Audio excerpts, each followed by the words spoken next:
সকাল থেকে রায়গঞ্জ বিধানসভার উপনির্বাচনের ভোট গণনা শুরু হয়েছে কড়া পুলিশি নিরাপত্তার মধ্য দিয়ে। রায়গঞ্জের পলিটেকনিক কলেজে এদিন প্রথম রাউন্ড থেকে তৃণমূল কংগ্রেসের প্রার্থী কৃষ্ণ কল্যাণী গণনায় এগিয়ে থাকায় জয়ের দিক থেকে অনেকটাই এগিয়ে তৃণমূল কংগ্রেস, এমনটাই মনে করছে তৃণমূল প্রার্থী কৃষ্ণ কল্যাণী সহ তৃতীয় প্রার্থীরা। আর তৃণমূল প্রার্থী এগিয়ে থাকা এদিন তৃণমূল কংগ্রেস কর্মীরা বিজয় উল্লাস শুরু করে দিয়েছে। 1998 সালের পর থেকে রায়গঞ্জ তৃণমূল কংগ্রেসের দখলে আসেনি। এবারের উপনির্বাচনে প্রথম তৃণমূল কংগ্রেস দখলে বিধানসভা আসায় তৃণমূল কর্মীদের মধ্যে উৎসাহ ছিল দেখার মতো।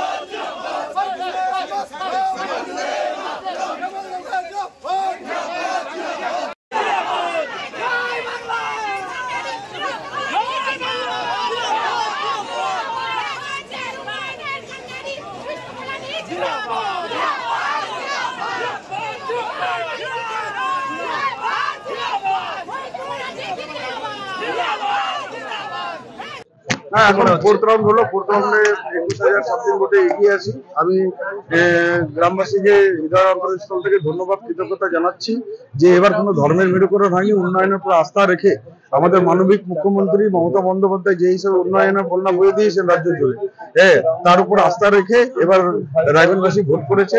তার জন্য আমি ধন্যবাদ, কৃতজ্ঞতা জানাচ্ছি।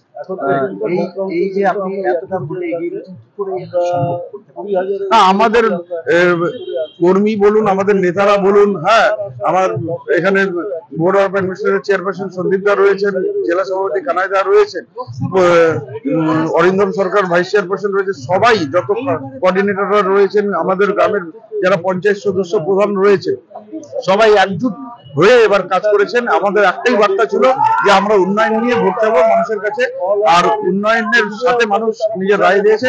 আমি সেই জন্য সাধারণ জনগণকে ধন্যবাদ জানাচ্ছি। জেতার পর যেমন 3টা কাজ আমার প্রাথমিকতা থাকবে, যেমন রায়গঞ্জ বার্ষিক সড়ক যোগাযোগ ব্যবস্থা, যেটা আমি বলেছিলাম 90% কাজ হয়ে গেছে।